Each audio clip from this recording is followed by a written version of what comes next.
भगवान बाबा हनुमान जी को प्रणाम। महान त्यागी बाबा जुमदेव जी को प्रणाम। परमात्मा एक। भगवत प्राप्ति के लिए निष्काम कर्म एक परमपूज्य परमात्मा एक सेवक मंडळ वर्धमान नगर नागपूरच्या वतीने बाबाच्या आदेशाप्रमाणे आज सोनूभाऊ काळे यांच्या निवासस्थानामध्ये मासिक नव्य हवन कार्याच्या निमित्तानं एका भगवत गुणाची चर्चा बैठक सुरुवात आहे। या चर्चा बैठकीमध्ये सृष्टीचे निर्माता बुद्धीचे विधाता सर्वगुण संपन्न भगवान बाबा हनुमानजी उपस्थित आहेत। बाबाला माझा प्रणाम। आपल्या सर्वांचे सद्गुरू मानव धर्माचे संस्थापक महान त्यागी बाबा जुमदेवजी उपस्थित आहेत। बाबाला माझा प्रणाम। त्याचप्रमाणे माईची ममता देणारी आपली सर्वांची मातोश्री वाराणसी आई सर्व उपस्थित आहे। आईला माझा प्रणाम। त्याचप्रमाणे आजच्या चर्चा बैठकीचे अध्यक्ष आदरणीय खापा येथील मार्गदर्शक देवाजीजी ठवकर काकाजी यांना सुद्धा माझा नमस्कार। त्याचप्रमाणे या चर्चा बैठकीला प्रामुख्याने उपस्थित झालेले मंडळीतील मार्गदर्शक आदरणीय सुभाषजी ठवकर यांना सुद्धा माझा नमस्कार। त्याचप्रमाणे या चर्चा बैठकीला प्रामुख्याने उपस्थित झालेले आदरणीय पंकजजी भाऊ देवारे सेवक नाकाडोंगरी, त्याचप्रमाणे गंगाधरजी चोले सेवक रेवराल, त्याचप्रमाणे दुधरामजी बांते सेवक खापा, उमेशजी थोटे सेवक तुळका, ज्ञानेश्वरजी ठाकरे सेवक तामसवाडी, त्याचप्रमाणे सेवाभाऊ समरीत खापा, शिवशंकरजी कनपडे खापा, तसेच संदेशभाऊ शेंडे काटेबावणी आणि मनसकावर विराजमान आदरणीय सर्व सेवक बंधू भगिनी, त्याचप्रमाणे उपस्थित संपूर्ण सेवक सेविका, बालसेवक बालिका व आलेले पाहुणे मंडळी या सर्वांना माझा आदरपूर्वक नमस्कार। नमस्कार जी। नमस्कार। हीच आपली खरी मानव धर्माची ओळख आहे आणि प्रत्येक सेवकाने एकामेकासोबत नमस्कार करून बाबाने जे आम्हाला शिकवण दिलेली आहे त्या शिकवणीच्या आधारे आम्हाला आमचे कार्य करायचं आहे, तरच आमचं जीवन उज्ज्वल आहे। आम्ही खूप भाग्यवान आहोत की बाबासारखे आम्हाला गुरु मिळाले। बाबाने ही कृपा आपल्या परिवारासाठी प्राप्त केली। बाबाच्या कुटुंबावर जर दुखापती आली नसती तर कदाचित बाबालाही ही कृपा प्राप्त करण्याची संधी मिळाली नसती। पण बाबाच्या कुटुंबावर असे दुःख आलं की एक सिटी वाजला का एक जीव जात होता, अशी अवस्था बाबाच्या परिवारामध्ये असताना बाबाने नाना प्रकारचे उपचार केले, वैद्यवानी केला, हकीम डॉक्टर उपचार केला, सर्व काही केल्याच्या नंतरही त्यांच्या घरातली भुताटकी नाहीशी होत नव्हती आणि बाबाने खूप प्रयत्न केल्याच्या नंतरही त्यांना समाधान मिळाला नाही। शेवटी सुखाचा मार्ग बाबाने शोधण्याचा प्रयत्न केला। घरची परिस्थिती हलाखीची असताना बाबा शिक्षण घेऊ शकले नाही आणि सर्व प्रपंच साधत असताना बाबाने सुखाचा मार्ग कसा मिळेल म्हणून घराबाहेर निघाले आणि एक व्यक्ती त्यांना मिळाला आणि परमेश्वर प्राप्तीचा त्याच्याकडून ते विधी लिहून घेतली आणि ते विधी घेऊन बाबा घरी गेले। घरी गेल्याच्या नंतर बाबाने सर्व भावंडाला बसावलं की आपल्या कुटुंबामध्ये दुःखदारी आहे, ही जर दूर करायची असेल तर ही विधी आहे, जर विधी जर बरोबर झाली नाही तर जीवाने जावा लागू शकते, अशा प्रकारची कठीण विधी आहे, तुम्ही करायला कोणी तयार आहे का? तेव्हा बाबाचा एकही भाव तयार झाला नाही आणि बाबाने कुटुंबाला सांगितलं की माझी पत्नी व माझा मुलगा याचा सांभाळ करण्याची जबाबदारी जर तुम्ही स्वीकारत असाल तर मी हे परमेश्वर प्राप्तीच्या कार्याला सुरुवात करतो। तेव्हा परिवारातील लोकांनी बाबाला होकार दिला आणि होकार दिल्याच्या नंतर बाबांनी सणाचाही विचार केला नाही, एक लक्ष एक चित्त मनाची गाढ बांधली आणि आपल्या जीवाची पर्वा केली नाही आणि चंदनासारखा देह झिजवून त्या परमेश्वराला प्राप्त करून स्वतःच्या कुटुंबातलं दुःख दूर केलं आणि बाबाला वाटले की या जगामध्ये कितीतरी दुःखी मानव आहेत, त्या दुःखी मानवापर्यंत हे परमेश्वरी कृपा पोहोचली पाहिजे म्हणून बाबांनी खेडोपाडी जाऊन मिळेल त्या साधनाचा वापर करून या मानव धर्माचा प्रसार आणि प्रचार करण्यासाठी बाबांनी शेवटच्या श्वासापर्यंत निष्काम भावनेने कार्य केलं। एक टिकली सुद्धा घेतली नाही, कुणाला आशीर्वाद दिला नाही, कुणाला पाया पडू दिलं नाही, अशी कृपा बाबाने प्राप्त करून या सामान्य माणसापर्यंत या दुःखी मानवापर्यंत ते परमेश्वरी कृपा बाबाने निष्काम भावनेने पोहोचली। असे महान कार्य आमच्या महान त्यागी बाबा जुमदेवजींनी आमच्यासाठी केलेलं आहे। बाबा म्हणायचे मी या जगातल्या म्हणे देवी देवताचा विसर्जन करून याला उचलून फेकू शकतो म्हणे, परंतु या मानवाला फेकू शकत नाही म्हणे, या मानवाची बाबाने किंमत केली। बाबाने आमचा मान सन्मान दिला. आमची समाजामध्ये किंमत नव्हती, इज्जत नव्हती, आमची पत नव्हती. त्या बाबाच्या कृपेमुळे आज आम्हाला सुखी जीवन जगण्याची प्रेरणा मिळाली. आणि आज बाबाच्या कृपेमुळे आज आमचं जीवन बनलेलं आहे. आज आम्हाला ताठमानेने जगण्याची संधी मिळाली आहे. कुण्या जाणत्याकडे जाण्याची गरज नाही, कुण्या वैद्याकडे जाण्याची गरज नाही. स्वतःच्या हाताने स्वतःचा कल्याण करण्याचा अधिकार बाबांनी आम्हाला मिळवून दिलेला आहे. अशी कृपा जगामध्ये कुठेही नाही. असा सुंदर मानव धर्म आमच्या महान देगी बाबा जुंगजींनी प्रत्येकाजवळ सोपवून दिलेला आहे. आणि म्हणून त्या कृपेला सांभाळून ठेवण्याची आज आम्हाला गरज आहे. जर आम्ही या धर्माला समजलो नाही तर आमच्यावर काय परिणाम होईल याचं सांगता येत नाही. जेव्हा आम्ही अनेक कामामध्ये होतो, पंड्या पुजाऱ्याच्या माध्यमातून आम्ही सुख प्राप्त करण्याचा प्रयत्न केला तरी आम्हाला समाधान मिळाले नाही.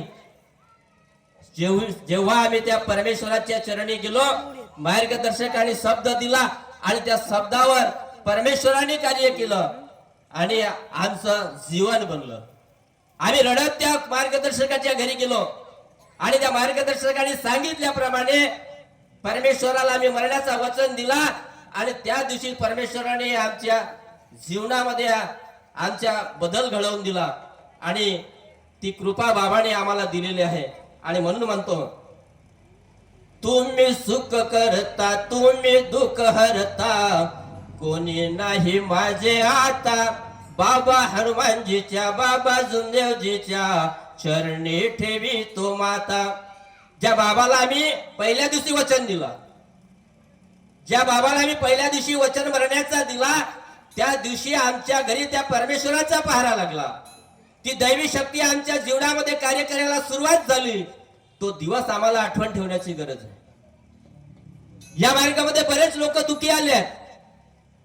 कोणाला टीबी होती, कुणाला महारोग होता, कुणाला कॅन्सर होता, कुणाला सिकल सेल होता, कुणाला फिट होती, तर कोणाला भूतबाधा होती, तर कोणी व्यसनाधीन लोक होतं. असे दुखी लोक या मार्गामध्ये येऊन आज सुखी समाधानीने जीवन जगत आहे. तर आम्ही या मार्गामध्ये येण्याच्या अगोदर होतो कसा? या मार्गामध्ये आम्ही आल्याच्या नंतर त्या पहिल्या दिवशीची आम्हाला आठवण ठेवण्याची गरज आहे की आम्ही या मार्गाचा पहिल्या दिवशी स्वीकार केला. त्या दिवशी आमच्या जीवनामध्ये प्रकाश पडला. आम्ही अंधारामध्ये होतो, त्या बाबाच्या कृपेमुळे आमच्या जीवनामध्ये बदल झाला. आमची आर्थिक परिस्थिती उंचावली, आमचे वाईट व्यसन बंद झाले, आमच्यामध्ये जे काही जुने विकार होते ते नाहीसे झाले. अशी सुंदर परमेश्वरी कृपा बाबांनी प्रत्येकाजवळ सोपवून दिलेली आहे. पण त्या कृपेला सांभाळून ठेवणे हे प्रत्येकाचं कर्तव्य आहे. जर आम्ही त्या कृपेला विसरलो तर आमच्या जीवनामध्ये आमचा अंधार झाल्याशिवाय राहणार नाही. बाबा म्हणे या मार्गामध्ये लाखो लोक येतील म्हणे, पण बोटावर मोजण्यासारखे लोक राहतील म्हणे. मग आमची गिनती बोटावर ठेवायची की लाखात ठेवायची याचा विचार प्रत्येकाला करायचा. आम्ही जेव्हा या मार्गाचा स्वीकार केलो, आम्ही 78 मध्ये 3ऱ्या महिन्यामध्ये त्यागी झालो. आणि त्यागी झाल्याच्या नंतर या गावामध्ये आम्हाला एकट्यानं राहावं लागला 5 वर्ष. कुणी आम्हाला समाजामध्ये बोलत नव्हते, कुण्या कार्यक्रमामध्ये विचारत नव्हते, एकट्याने राहत होतो आम्ही. पण माझ्या वडिलांचा शब्द होता की म्हणे आपल्याला एक तरी व्यक्ती मी सोबतीला म्हणे तयार करीन म्हणे. आणि वडिलांनी प्रयत्न केलं. समाजामध्ये जर कुटुंबामध्ये जर कार्यक्रम व्हायचे कुणी बोलवत नव्हते, अशी परिस्थिती त्यावेळेस होती. पण वडिलांनी या परमेश्वरावर एवढा विश्वास केला की जेव्हा त्यांचे खुनाचे ठसे पडत होते, माझा शेवटचा करार होता. आणि अशा परिस्थितीमध्ये परमेश्वराला जेव्हा त्यांनी मरण्याचा वचन दिला, तेव्हा परमेश्वर शब्दावर धावून आला आणि परिस्थिती बदलली. तेव्हा माझ्या वडिलांचा विश्वास वाटला त्या परमेश्वरावर की नाही बाबा, मी आपल्यासोबत एकतरी व्यक्ती या गावामध्ये तयार करीन. आणि असा एक दुखी माणूस कवडूजी काडगाय, त्याला बंडीत टाकून सध्या त्याला बाबाच्या समोर मोहाडीला हजर करण्यात आला. खाटेवर उठू शकत नव्हता, बसू शकत नव्हता आणि मरण्याच्या वाटेवर होता. पण वडिलांनी विचार केला की माझ्यासोबत एकतरी व्यक्ती या मार्गाचा सेवक झाला पाहिजे या गावामध्ये. आणि माझ्या वडिलांनी त्या दुखी माणसाला बंडीत टाकून सगळ्या बाबाकडे नेल्याच्या नंतर बाबांनी त्यांना पाहिलं बंडीत टाक असताना. आणि बाबाने म्हटलं त्या दुखी माणसाला ठवकरजी म्हणे आणण्याची काही गरज नाही म्हणे. आणि त्या दिवशी बाबाच्या कार्याची त्यांनी ज्योत लावली वडिलांनी त्याच्या परिवाराला बसून समजावून सांगितलं, मुलं ऐकत नव्हते. कोणाला जीवाचा शौक होता, कुणाला कोणता शौक होता, ते या मार्गाशी जुडायला तयार नव्हते. पण माझ्या वडिलांनी पुरेपूर प्रयत्न केला आणि त्याला या मार्गाशी जोडला. तो ताठमानेने जगायला सुरुवात झाली आणि तो सेवक घडला. तेव्हापासून आमच्या गावामध्ये दरवर्षी एक दोन सेवक व्हायला सुरुवात झाली. या धर्माच्या प्रचारासाठी शेवटच्या श्वासापर्यंत बाबाच्या शिकवणीप्रमाणे आम्ही कार्य करण्याचा प्रयत्न केला. आजही करत आहोत आणि करत राहू शेवटच्या श्वासापर्यंत. जर या कृपेला जर आम्ही समजलो नाही तर आमचं जीवन बर्बाद झाल्याशिवाय राहणार नाही. बाबाने आम्हाला सोप्या सरळ भाषेमध्ये या मानव धर्माची नीव आम्हाला मिळवून दिलेली आहे. त्या कृपेला आज आम्हाला सांभाळून ठेवण्याची गरज आहे.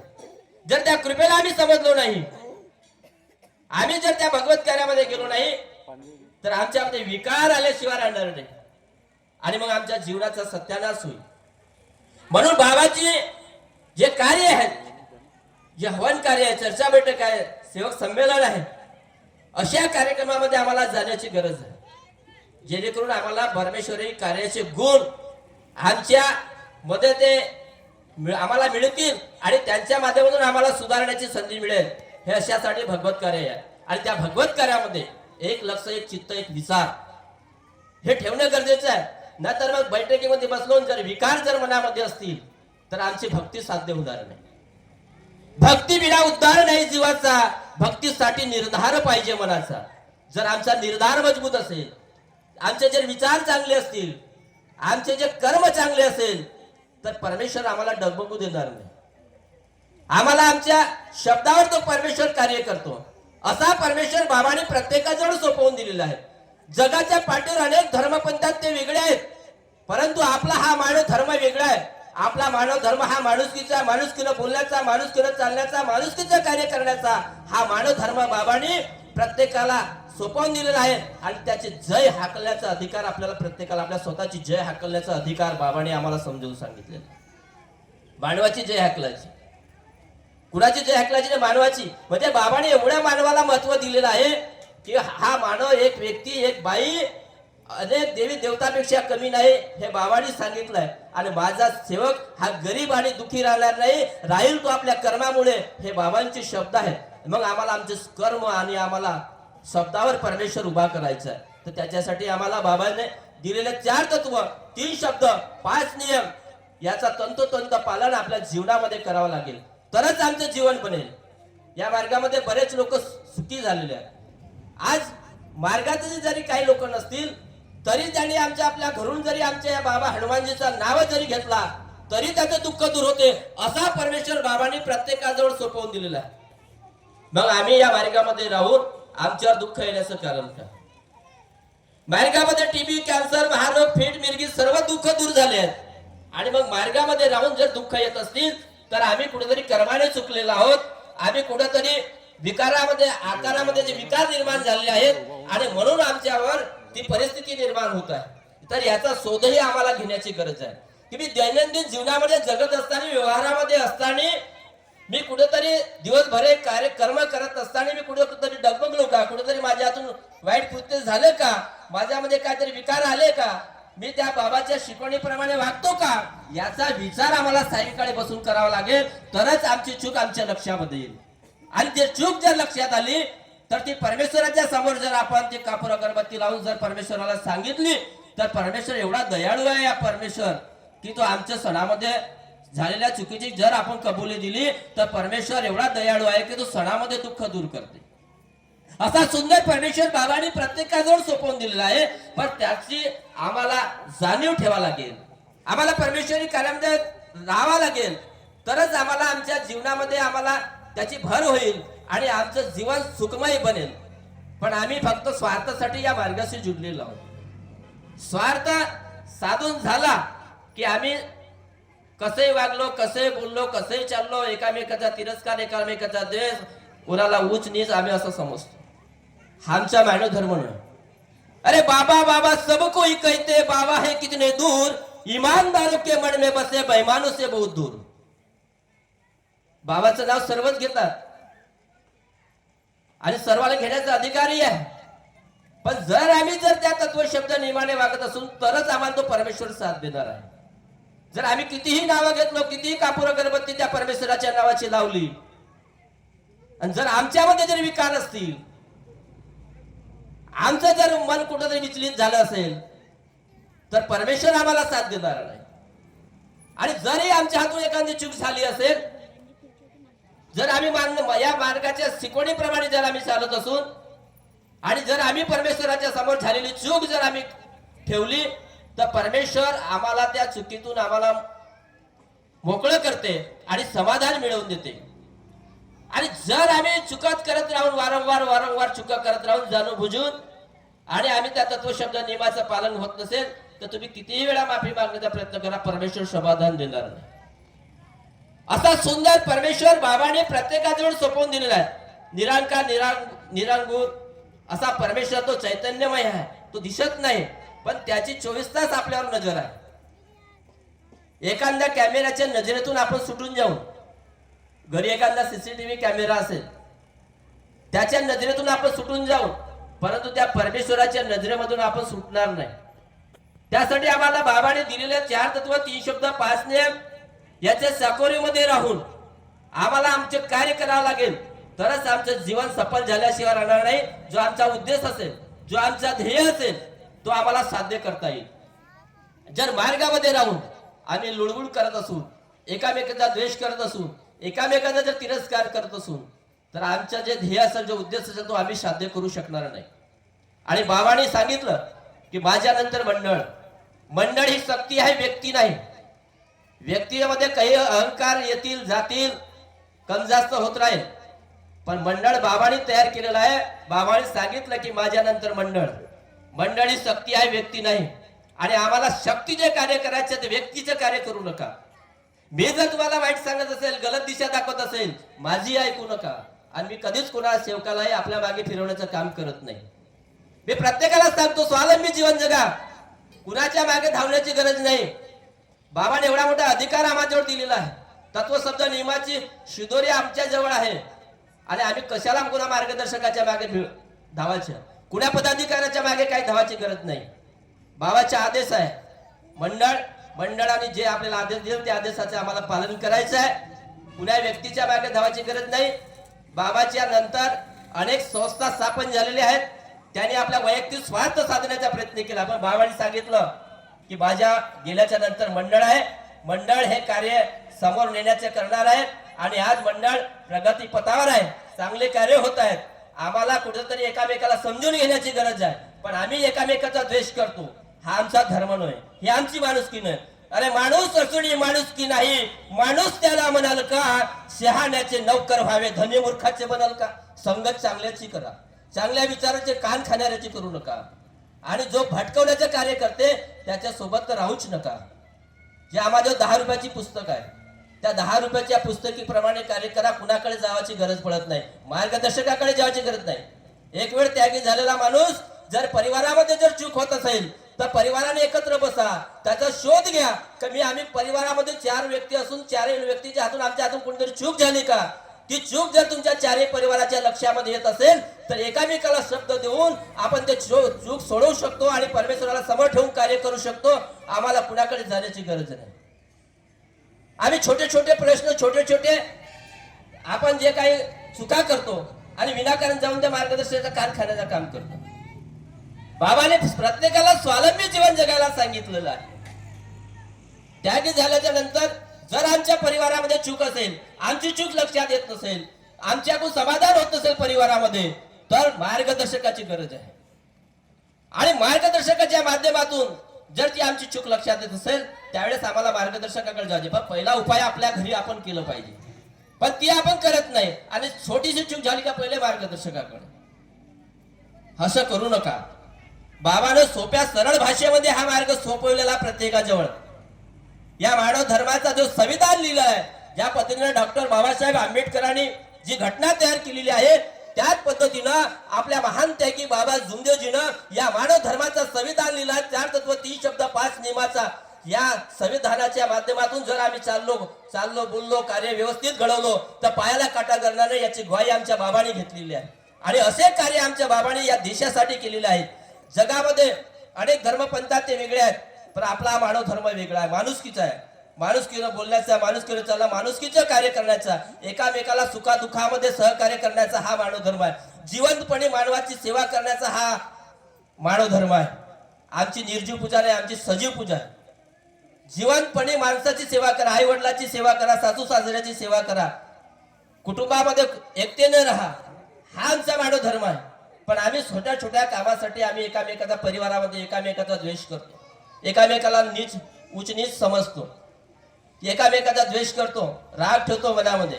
हा आमचा धर्म नाही. आमचा धर्म हा माणुसकीचा आहे.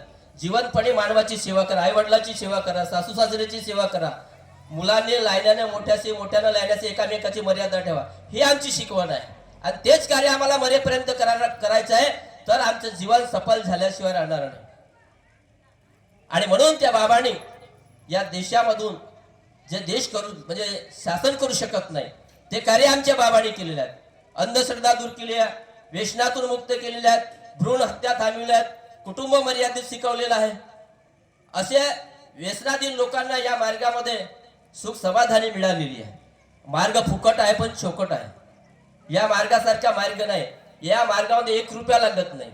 जर एखाद्या दुःखी माणसाने आपल्या घरी त्या बाबा हनुमानजीच्या नावाची फूक मारून तीर्थ जर अनेक वाल्याने केलं तरी त्याला समाधान मिळते. त्याने अजूबाहून पाहावं या दुःखी माणसाने. असा सुंदर मानव धर्म बाबांनी आम्हाला फुकटामध्ये मिळवून दिलेला आहे. आणि फुकटाची किंमत आम्हाला आज कळली नाही.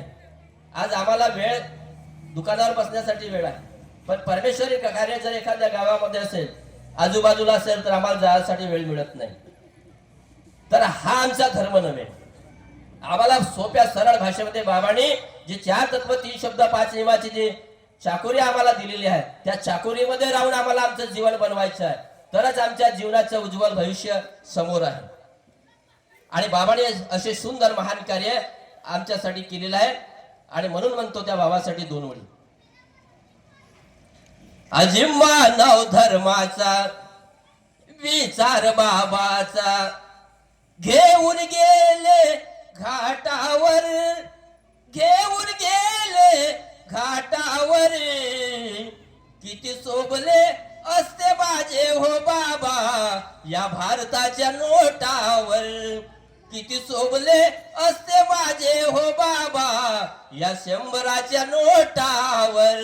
असे महान कार्य बाबांनी या देशासाठी केलेलं आहे. त्यांची आम्ही तुलना करू शकत नाही.